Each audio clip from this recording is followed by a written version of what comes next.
Hello, everybody, wherever you may be, around the world from sea to shining sea. My name's Larry. My call sign's Kilo 7 Hotel November, and this is Ham Radio Live. Thank you so much for coming today. Please subscribe. We don't monetize the channel. That means you won't see any commercials from beginning to end. We just ask you subscribe. Helps people find the channel here on YouTube that might just have an interest in getting their ham radio license, so you can help them out. Plus, you get updated news, information, and, of course, the forecast for conditions so you can work your ham radio the best you possibly can, all right? Wherever you are around the world, we thank you for coming. Today is Saturday, the 8th day of May, 2021. I'd like to welcome you to the show. Thanks for coming, everybody. Welcome. It's a good day to be alive, isn't it? Happy Saturday, everybody. From Oregon, this is going to be a short show, just a tiny one. We're just going to get in there. I want you to know I apologize again for yesterday's show. The second part was cut off from the first because we just had a computer glitch. When we reformatted the show, so many elements went into it, the computer just can't handle it. We're working on it. New computer's coming, so please hang in there, okay? If you'd like to get an amateur radio, we would love to have you join us. Find the American Radio Relay League online at www.arl.org. They're a wonderful group. Even if you're not in the U.S., they will help you get your ham radio license. Just check them out on the internet, okay? If you're in Japan, contact the Japan Amateur Radio League at www.jarl.org. Over in Great Britain, the UK's got a great group of people who make sure to help not only keep their people on the air, but get you on the air as well. Find the Radio Society of Great Britain on the internet at www.rsgb.org. And for our friends in Canada, the Radio Association of Canada, the Radio Amateurs of Canada, I should say, find them at www.rac.ca. And in the wonderful world of kangaroos, warm weather, and palm trees, Australia, contact the Australian Communications and Media Authority at www.acma.gov.au. And if you'd like to email the show, please feel free and hit me up at cqhamradiolive@gmail.com. Welcome to the show, everybody. We're going to go over the news and forecast information. Plus, we'll have a little segment on a radio that is not really old and not really new, but you can kind of still get it. It's weird. They stopped making it back in 2018. However, there's still product available to buy new. Now, you got to have a lot of money to do it. And there's also ways you can take a lesser radio and make it kind of like this radio. We'll talk about the Yaesu FTDX9000 shortly, okay? We'll get you first into ham radio news for today, and we're excited to tell you about something that happened overnight. Actually, it happened during the show, believe it or not. We had a CME. Yep, we sure did. We had ourselves a good old-fashioned CME. We'll talk about that shortly. First of all, if you're interested in contesting this weekend, the Radio Club of America is doing a contest weekend, actually just for QSOs, trying to reach people throughout North America and beyond. Find them on 20 meters today at 14.280, 40 meters tonight at 7.240, and if you're going to be on 80, try them at 3.8 megahertz. Contest calendar is in full swing right now with a Volta Worldwide Ready contest is going on, but the big one, of course, is the Arkansas QSO Party. They're going to be on 80, 40, 20, 15, 10, and 2. Notice there is no 160 there, okay? So no 160 meters for this one. Find people contacting you from all over Arkansas, trying to make their scores go higher. Notice the high power level. High power for this one is 150 watts or more. So if you're running 150 or less, you're in the low power category. Not bad, right? Hey, the World Radio and TV Handbook this year celebrates its 75th anniversary. 75 years of bringing wonderful radio and TV information to amateurs all over the world, not just for shortwave people in the ham hobby can find it as well. It's a great book. This has been going on for a long time, as you can tell, for 75 years, and it has the best information you can imagine for shortwaves. You can find exactly what station you're hearing when you're on your radio, okay? The American Radio Relay League has a great way to help you pass your license. It's the Ham Radio License Manual, and there's one for for each of the 3 license levels in the U.S., from technician to amateur extra. Find this on the ARRL website at www.arrl.org, or if you'd like, you can find it at your local ham radio retailer. Welcome to the show, everybody. Want to say a quick hello to Gunter over in Germany. Gunter, a very good afternoon to you there. Early show today. I said there's no way I'm another day go by and not help start building the urban beam today. So I'm going to be in the backyard for a while. Gunter and Tom are both here. Tom is from Bahrain. His call sign Alpha Echo 1 Tom Papa, also known as Alpha 92 Golf Whiskey. All right. In the forecast, we had this particular solar flux numbers, going to stay right around 70 to 79 during the month, peaking in the middle of the month. However, we did have, remember we talked yesterday, we talked about on the northeast corner of the sun, there being a new sunspot coming, right? Well, the sunspot, yep, it's coming. And last night it went kablooey. Yep, M-class solar flare came from that exact sunspot. It was an M4. Yeah, pretty strong level solar flare that was actually rated as an M3.9. It was detected around AR 2822 in the northeast quadrant. The event was associated with a type 2 and 4 radio emission. Now, it's not going to cause us any radio problems now, but at the time it did. Look at North America. Look at this. And if you ever wondered what the sound of a solar flare hitting the Earth sounds like from an atmospheric perspective, listen. This is what it sounded like yesterday.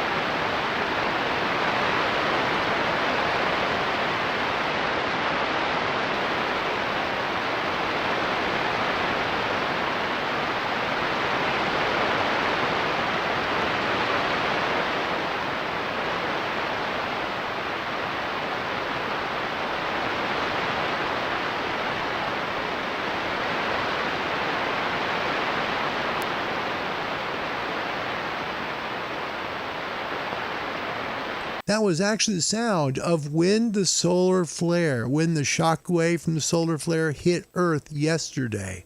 That was it. And the result, take a look at the attenuation right there over North America. Of course, it happened in the afternoon. So here in North America, we had the most risk for any kind of damage from a solar flare, right? Because the sun's up. That's when the ionosphere is supercharged because the sun is up. So take a look. North America completely attenuated. Literally, the entire continent was attenuated for a short time yesterday afternoon, okay? Now, this is not going to cause any long-term impact, okay? It looks like that the shock wave actually from this is going to be heading east, so we're not going to have any issues going towards the Earth that's going to cause any HF propagation issues. This only happens when we have a BZ south. So if it's going BZ south and, coupled with the solar flare, well, it can cause problems for days. But in this case, because of its location and because of the direction of the actual emission, it will miss Earth. But look what it did last night to the bands. Here's 80 meters. Right? 75 and 80 were just exactly like this. 160 looked exactly the same. It was just filled with static, lots of static. And these aren't static crashes. This is simply the result of a noisy band after a solar flare. Current conditions right now, we've got an SFI up 2. Now, last night it was up to 75. It's back down to 72 now. A-index is up to 3 from 1 yesterday, so it's up 2. The K-index has risen by 1 as well. And take a look. 6 and 4 meter E-skip is open right now. Open. Good day to do it. Saturday E-skip work. You got it. It's good stuff. We've got currently, look at the MUF at Boulder, 27.3 megahertz. Folks, we are really close to 10 meters now. Real close to 10. So if you want to work 10 meters, you've got a good chance today to make some 10 meter QSOs. Welcome to the show, everybody. A very happy Saturday. Interesting when we have a solar flare come. and to make sure it doesn't hurt us. That's the latest news. If you want to work 20 and 40 bread and butter bands, right, should be good. However, today, with a little increase in the SFI and still pretty quiet conditions, you should have no problem getting up on 15 and 12 meters and possibly 10. It's possible today. Take a look on 12 and 10 meters. You might be making some QSOs today based on the current conditions, right? We're going to take a look at a radio that's kind of got, I don't know, it's almost like the unknown child of the Yaesu family. It was the flagship. It was supposed to be the flagship, but maybe because of cost and maybe because not enough of them were sold, who knows what the real reason was, but the whole point, it's almost an enigma in itself. It was called the Yaesu FTDX9000. It came out in 2006. It was discontinued in 2018. Now, there are some retailers that still have access to a handful of these transceivers. They came out in 3 iterations. There was the D model, there was the MP model, and there was the contest version. Let's take a look. One of them right now. Here's from Universal Radio. It talks about the Yaesu FTDX9000D. Only 200 watts, but take a look at all you get for that money. Hi, I'm Eric. I'm KC8XJ, and I'm with Universal Radio. And today, we get a great opportunity here to sit down with one of Yaesu's flagship radios. This is their FTDX9000, and this model is the D version. The other model is called the MP.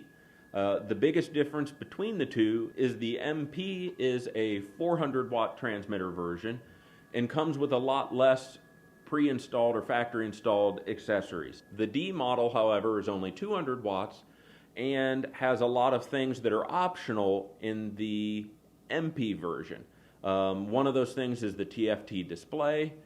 Internally, there are micro-tune units, which I'll talk a little bit more about here, that are internal. And there's a few other features that are in the feature pack D, but with a 200-watt version on its transmitter side. There are 2 quadruple conversion receivers that are built into this radio. And you've got separate controls for each side of the receiver completely independent of each other. So you've got adjustable filters, each have their own VFOs, IF width and IF shifts that you can go through and not affect the other receiver in one way or another.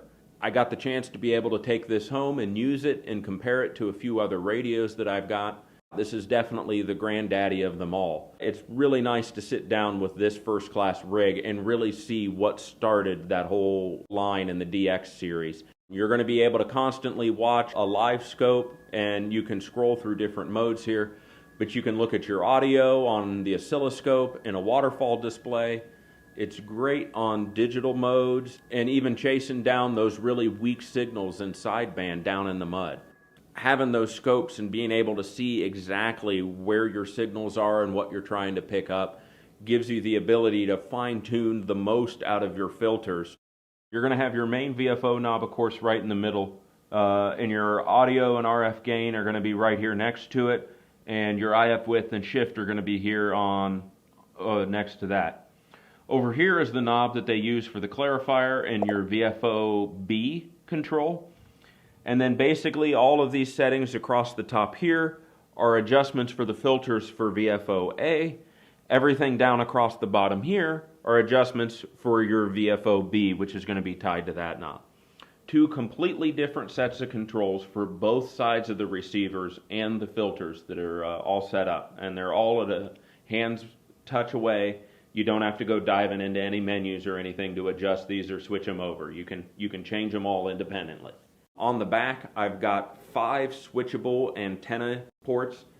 4 of them have the antenna tuners tied to them. 1 of them is a dedicated receive-only port. The D model has the DMU, the data management unit, installed in it. And that gives you dedicated audio outs, keyboard connections, a connection for a monitor to hook up, the ability to hook directly to an Ethernet cable. With an internet access, your logging software that's actually built into the radio can report directly to Logbook of the World So as you're making contacts, it can be recording that for you out on another machine or directly to a website for logging. Having the ability to hook up a keyboard to it's great. You can do packet and PSK31 and data modes already built into this radio, just standalone without having to interface it with a computer. The D version has all three of the microtune units that are built in there. One for 160, one for 80 and 40, and then the other one covers 30 meters and 20 meters. They're installed in the radio and actually are used before your signal gets into the receiver. And as you're tuning up the bands, the microtune units make adjustments and follow with you as you're tuning up and down through the ham bands. No doubt about it, this rig is built for contesting. You can very easily have pre-programmed voice messages, call and CQ on one band, while you're tuning around looking for stations to call on another. It takes some time, of course, to get used to, and this is a radio that I find you're going to be spending a lot of time with the manual and a lot of time just getting to know and learn how all these features work. The more time I've spent with this, the more I appreciate the mechanical precision and the symphony of everything that's going on inside of this rig that just makes it one of the most phenomenal radios on the market right now. That's the Yaesu FTDX9000D. So that's the base model, really, of the Yaesu until the contest version came, which did not have the DMU. So contest, no DMU built into the radio. The D model had the screen, the big DMU, and then the MP model, which has a very small LCD, no big DMU, but it has 400 watts. It also does not come standard with the MU tuning units. Now, what is an MU tuning unit, you might ask? MU tuning units are really just basically optional front-end filters for a Yaesu radio, okay? So in this case, they come in three iterations. They come in the 160 meter one, so 160 meters. It helps you to attenuate strong signals, similar to VC Tune and the 101Ds and MPs. So 160, then it has an 80 and 40 MU tuner, and also has a 30 and 20 MU tuner. They don't go higher than that because really atmospheric noise starts to depreciate at that point because it's not so noisy anymore. You do need them on 160, 80, sometimes 40, just because the noise. There's a lot of atmospheric noise on those frequencies by nature. Now, look at the price. $650 a piece, right? That's a ton of money. But take a look as well. This will go all the way down. Believe it or not, it will also go into the FTDX9000. Did you know that? These will work in the 1200. So if you've got a 950, a 2000, a 5000, or a 3000, you can hook up an MU tuning unit for whatever frequency band you want to work and make the most out of what your radio can actually do and improve it tremendously. It really can. Let me show you actually what these do, because in all honesty, the MU tuner is a big part of the 9000. It was there that it was first introduced to ham radio. Here's exactly what it looks like working in action to show you what it can do to attenuate a strong signal. Now, keep in mind, if it can attenuate a strong signal, it can also pick one up, because essentially you're able to dial in the passband or adjust it to a point that works for you. Here's what it does. Okay, g'day guys. We're just doing a small video. I've just connected up the M tuning filter that I purchased from the States about 3-4 months ago. Haven't had any time to connect it up, but there it is there. That's the 3040. I just want to give you a quick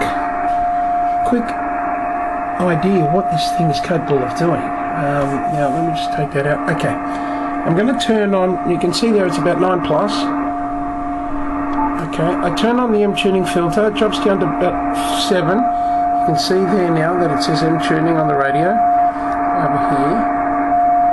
Just there, so it says M tuning is on. Okay, so we've gone from 5.9 plus, and we adjust. You can hear the M tuning filter working, and look at that. Now I've still got a quarter of an adjustment to go, so I can keep adjusting, and I can get that out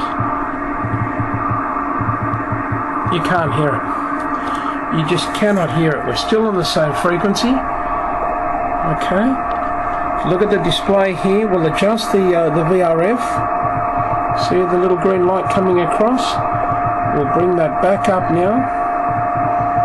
It's coming up, it's coming up, it's coming up to 5.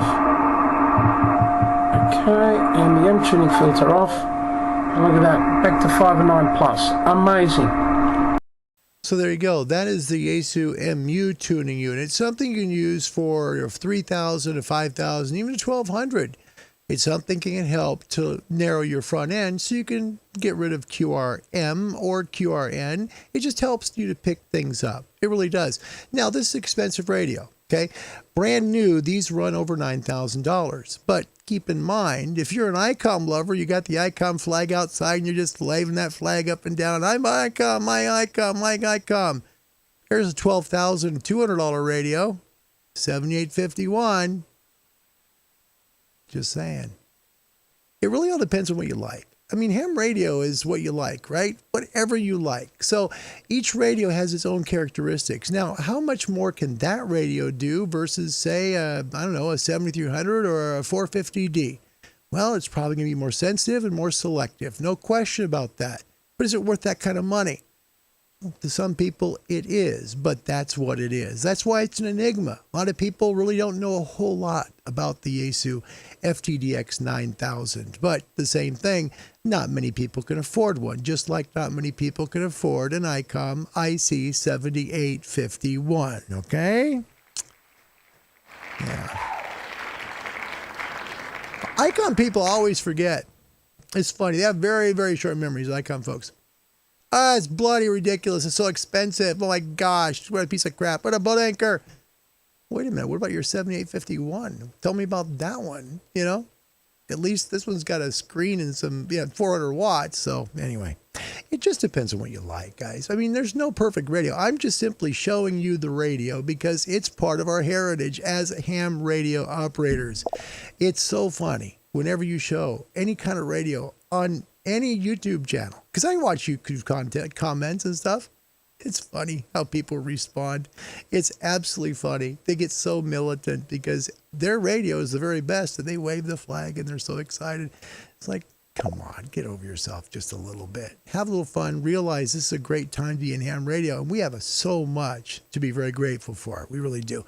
Let me show you real quick what it looks like to actually use one of these MUs. Now, the MU tuning unit for a superhet is very similar to what it looks like on their digital product, okay? On the digital product, it's called VC Tune, and basically it does the exact same thing. In a digital radio, what it does, it's going to attenuate strong signals out of the band or help you hear the weak guys, okay? So let's find a signal. We got some over here. So you got this guy right here. And we got a little weak guy.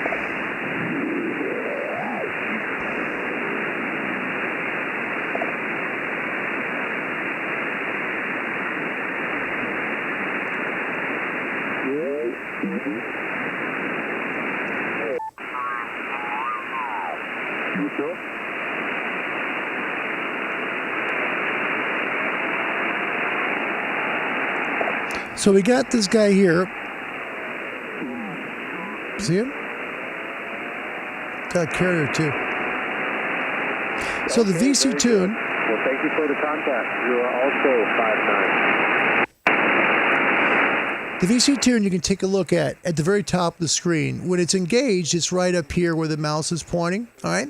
So same thing with the MU tuners. Do the exact same thing. You basically are tuning in and out the passband to remove either noise or to help bring in a lower station. So you get rid of the big strong guy so you can hear the little guy. It helps to attenuate him out. CQ soda, this is Kilo Juliet. See the arrow move? The little thing move? CQ soda, standing by. He's calling Summits on the air, by the way, 14270. There you go. Kilo Juliet 7 station, come again. See? See how it takes it completely out? See the waterfall? Now brings it back. Kilo Juliet 7, Bravo, Delta. So there you go. That's exactly how the MU tuner works, exactly the same. It works to basically attenuate strong signals from the weak ones so you can work them. That's basically it. Now, is it worth $1,800 to load your radio? I guess what would be more than that would be $13 plus $2,000 to load your radio up with 3 different front-end filters. That's up to you. But the point is, they do exist. How many of them sell? I have no idea. So anyway, folks, that's it. We're just going to look at quickly at 9000 and talk about the forecast. You can make some calls today. And on the higher bands, you can do it. Yep, looks like 15 and 12 should be good to go today for you. I hope you have a good day today. Good Saturday and a blessed Sunday. I hope you're well and that your family is good as well. Thank you so much for coming today. If you'd like to get an amateur radio, this is a short show, I know. I've got an antenna built that I put off for 2 weeks. I ain't felt so darn good. And today is going to be that day. We're going to get that antenna built. Contact the American Radio Relay League. Help get you on the air. It's www.arl.org. In Japan, contact www.jarl.org. If you're over in the UK, contact the Radio Society of Great Britain at www.rsgb.org, and down under, contact the Australian Communications Media Authority at www.acma.gov.au. All right, last thing I'll share with you before we go. It's funny. Ham radio to me is funny. It's funny to watch people in ham radio, the guys who are hams. Coming from the shortwave hobby, we didn't have this brand loyal turf throw the flag out and this is my radio, by gosh, and yours sucks. We never did that. It's just interesting to me. Do you realize how lucky we are to have the transceivers we have today from everybody? I mean, seriously, we're so blessed to have great transceivers. Celebrate that. Just to celebrate that. If it's not for you, don't worry about it. Don't just move on. You like your radio. Maybe that guy likes his 9000 and that's great. But, just let him enjoy the radio too, just like you have the right to enjoy yours. It's the best advice I can give you. You like to be treated certain ways, right? Treat people the way you want to be treated. Till tomorrow, God bless you. Thanks for watching. My name's Larry. My call sign's Kilo 7 Hotel November. I don't monetize channel, just ask you to subscribe. Thanks for coming. Until tomorrow or Monday. I might take tomorrow off.